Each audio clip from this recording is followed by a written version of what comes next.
বাংলাদেশের চলচ্চিত্রের ৯০-এর দশকের অন্যতম শ্রেষ্ঠ ও সুদর্শন নায়কের নাম সালমান শাহ।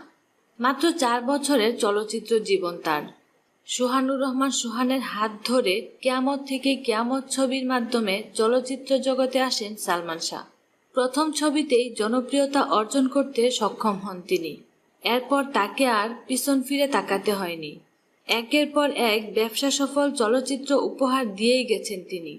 সবারই স্বপ্ন ছিল এভাবেই বুঝি সালমান শাহ তার দর্শকদের হিট ছবি দিয়েই যাবেন, কিন্তু সেই স্বপ্ন সবার আর পূরণ হলো না। প্রিয় নায়কের অকাল মৃত্যু সবার স্বপ্নকে চূর্ণ বিচূর্ণ করে দিয়েছে এবং তার মৃত্যুর রহস্যটি এখনো অন্তরালেই রয়েছে।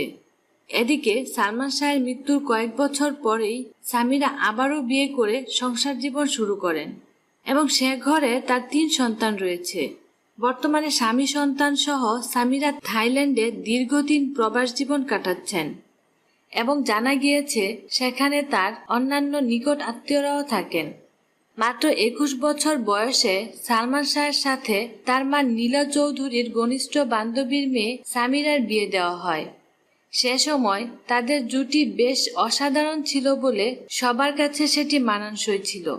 সামিরার বাবা ছিলেন জাতীয় দলের প্রাক্তন উইকেট কিপার অধিনায়ক শফিকুল হক হীরা এবং মা থাইল্যান্ডের নাগরিক চট্টগ্রামের বিউটি পার্লারের ব্যবসায়ী লুসি।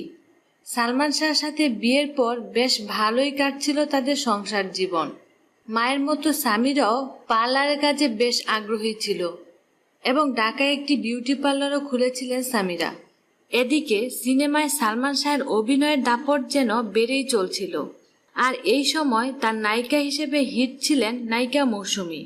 কিন্তু তাদের দুজনকে নিয়ে পত্রিকায় কিছু অসঙ্গতিপূর্ণ কথা লেখা হলে পরবর্তীতে মৌসুমী আর সালমান শাহের সাথে কোনো ছবিতে অভিনয় করেননি, কিন্তু বিষয়টি সত্য কিনা তা এখনো প্রশ্নবিদ্ধ। এদিকে মৌসুমীর পর সালমান শাবনূরের জুটি তুমুল জনপ্রিয়তা পায় এবং তারা একসাথে প্রচুর ছবিতে কাজ করতে থাকেন। সালমান শাহ সর্বমোট ২৭টি ছবির মধ্যে ১৪টিতেই তার নায়িকা হিসেবে ছিলেন শাবনূর। স্বাভাবিকভাবেই ইন্ডাস্ট্রির ভিতরে ও বাইরে কানাঘোষা শুরু হয়, আর এতে করেই সালমানের সাথে সামিরার মনোমালিন্য হতে থাকে। ১৯৯৬ সালে ৬ সেপ্টেম্বর বাংলাদেশের জনপ্রিয় নায়ক সালমান শাহ অকাল মৃত্যুবরণ করেন। তার এই মৃত্যুর ঘটনাকে অপমৃত্যু বলা হলেও পরবর্তীতে এটিকে হত্যাকাণ্ড বলে দাবি করেন সালমানের মা বাবা এবং মা নীলা চৌধুরী। সালমানের স্ত্রী, শ্বশুর, শাশুড়ি সহ কয়েকজনকে আসামি করে আদালতে হত্যা মামলা দায়ের করেন, কিন্তু তদন্ত করেও কোনো সুফল মেলেনি এবং সেটিকে আত্মহত্যার ঘটনা বলে উল্লেখ করা হয়। এ পর্যায়ে পুরো ব্যাপারটি খুবই নোংরা পর্যায়ে চলে যায়। নীলা চৌধুরী অভিযোগ করেন সামিরার সাথে বিতর্কিত ব্যবসায়ী আজিজ মোহাম্মদ ভাইয়ের অবৈধ সম্পর্ক গড়ে উঠেছিল এবং এই দুজন মিলেই সালমান শাহকে হত্যা করেছে। সামিরা পাল্টা অভিযোগ করেন যে নীলা চৌধুরী আজিজ ভাই সহ অনেক পরপুরুষকে তার বাড়িতে নিয়ে আসত এবং এটি নিয়ে সালমান ও তার বাবা নীলার উপর ক্ষুব্ধ ছিল। এছাড়া সামিরা পুরো ঘটনার জন্য সালমান শাবনূরের প্রেমকেও দাবি করে।